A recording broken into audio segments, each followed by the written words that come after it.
This Easter season, we've been looking at the emphasis of John's gospel, the garden.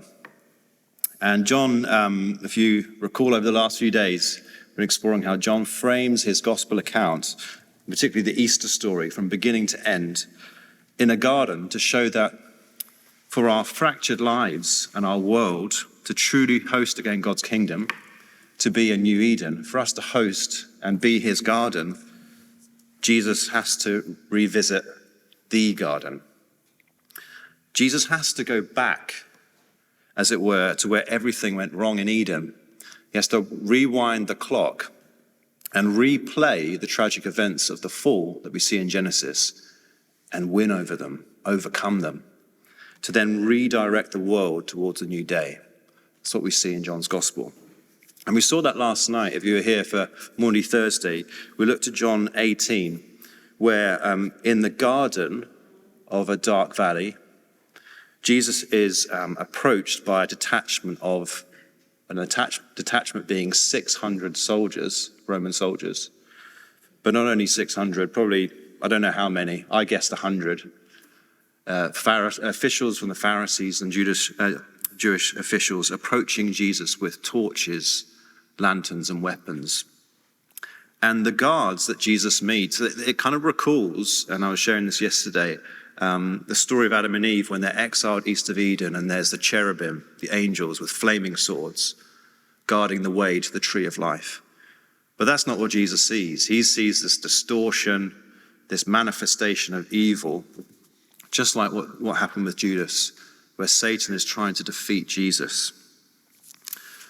Now, Jesus is victorious over those forces because they try and ask in the darkness, where is Jesus? And he says, oh, I'm he. And with those words, this vast crowd of, I reckon, around 700 people are bowled over and they fall on the ground before Jesus.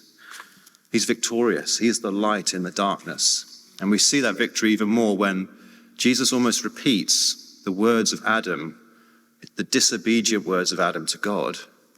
But Jesus is now obedient to God. The words he says show his obedience. And Jesus is the light in our darkness, the hope for our present troubles. But Jesus is not only that. He's not only the light in our present, in our moment right now. He's also the one in control of the future, which is what I prayed to begin this service. And that's what we're going to discover in this conversation that we've just heard with Pilate. Because the conversation of interest for Pilate in meeting Jesus is whether Jesus is a king. And we see this mention of Jesus as a king and his kingdom resounds 6 times. What Pilate really wants to know is this: is Jesus the king of the Jewish people? And if so, is he going to lead a revolt against Caesar? Pilate wants to know this, and I think that's one of the reasons why he sent so many soldiers to Jesus, because he wants to crush it. He wants to silence it. And I think he wants an answer to this question because it's Pilate's job to ensure any threats to Caesar are squashed, and the Jewish people just continue to serve Rome. That's what Pilate is there for. So is Jesus now a threat? Are you a king? Are you the king of the Jews? And Jesus says, you're right in saying I'm a king. But what Jesus is leading and what he's establishing in his world is not of this world. It's not of this order. It's not of this age. Jesus says if it was, his disciples would come with swords to prevent my arrest. My kingdom is from another place, he says.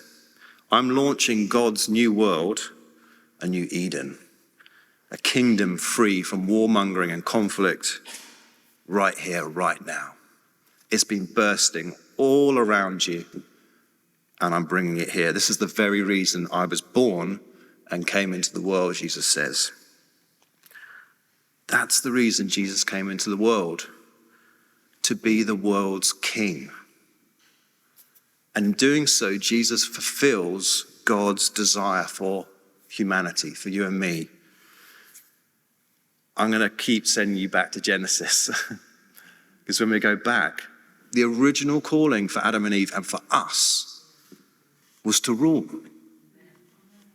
to be kings and queens in this place, to rule alongside God. That's God's desire. He's so generous. He doesn't need us. He can do it all himself. but he wants his human image bearers to reflect his life and his blessing to the world.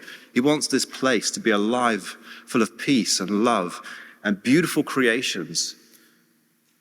He wants us to contribute to the beauty and harmony of his world.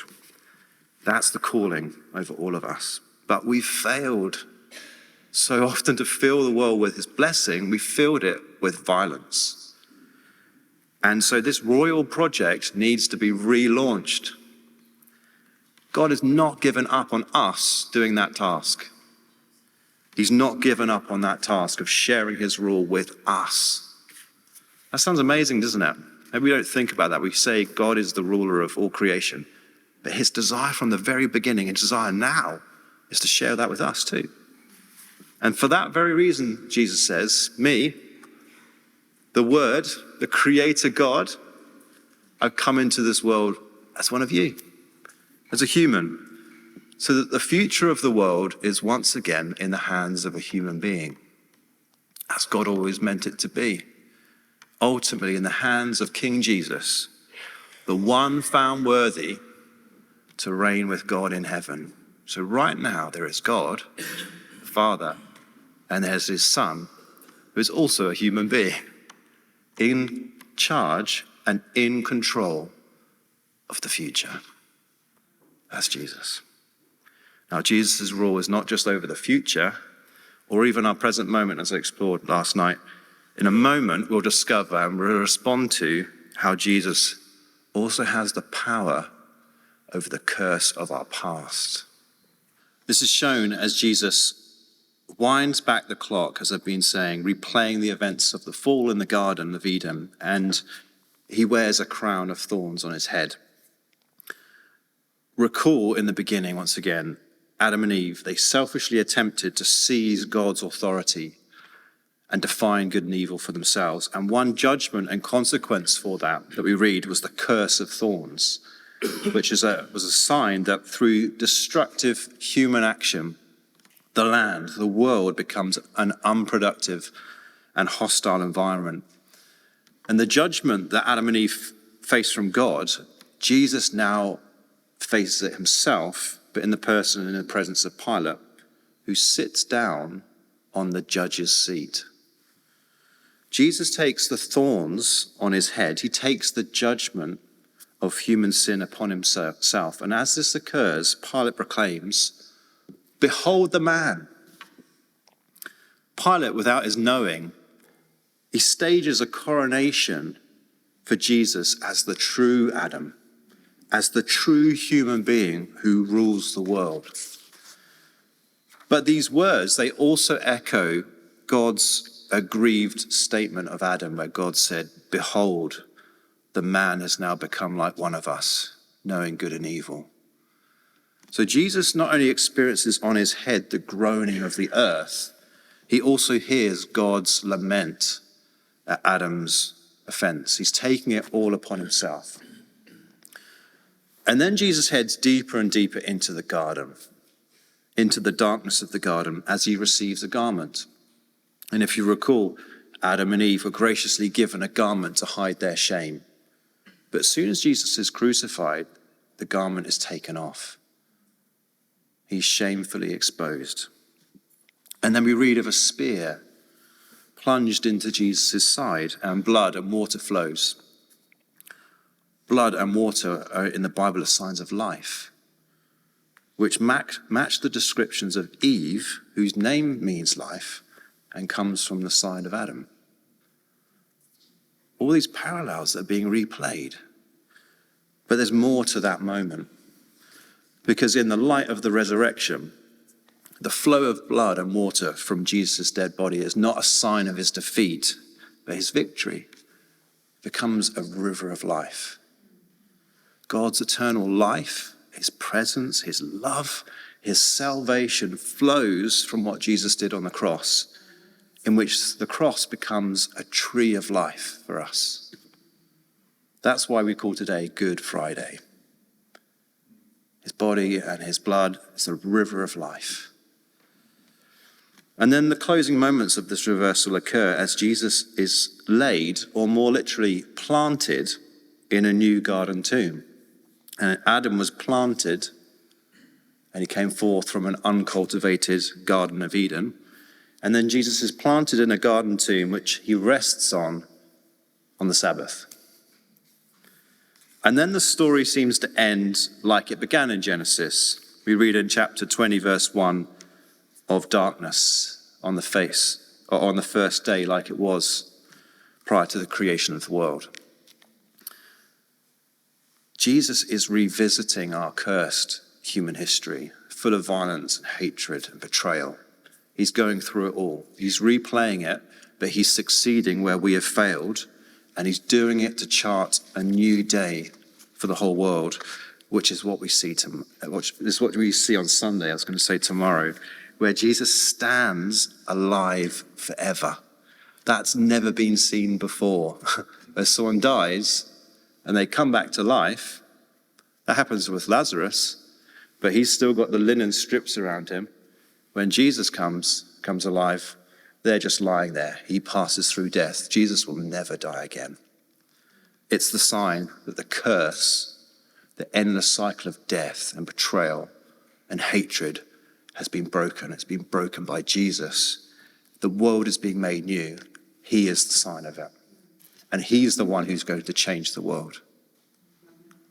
Jesus is the king over all things, including time. His victory on Good Friday has the power to transform our experience of the present right now, and how we face the future and how we think about the future, and even our past, which is fantastic news, because we might gaze into our future with worry and fear and anxiety, or with lustful ambition. We idolize the future and what it could be. We kind of oscillate between the two, don't we? Absolute fear, or, oh wow, it's going to look like this. That's what the future can look like. Or the past can be a curse to us. It may even be generational. Past hurts, past events, past actions, past spoken words that we cannot shake, that repeat through our families and through the years, and they cause a withering of our lives. It's a curse. We feel trapped in a dark cycle of pain and destructive behaviors, and the past can define us. But of all the people that can help us think about the future and think about the past, I think Pilate's got the solution. Behold the man. Jesus bore the curse. He took it, he went into the darkness. He took it all upon himself so that we could have peace from our past. We could be free from our past. It doesn't need to play upon us again and again. We can be free. We can receive peace in the present through Jesus. And in peace, we can face the future. We don't need to idolize it. We don't need to be in fear of it. And so this morning, I want us to experience the good of Good Friday. If the future or the past feels like a cursed affair, we're spellbound by it, or it's cursed to us, I would encourage us this morning, we have some time. I'd love for us to receive prayer. In a moment, Jay's going to lead us in one final song, but if you want the spell to be broken and the curse to be broken in your life, the way you see the future or the way the past keeps replaying in your life, I want to pray that it can be broken. So this is an opportunity this morning to receive the good of Good Friday.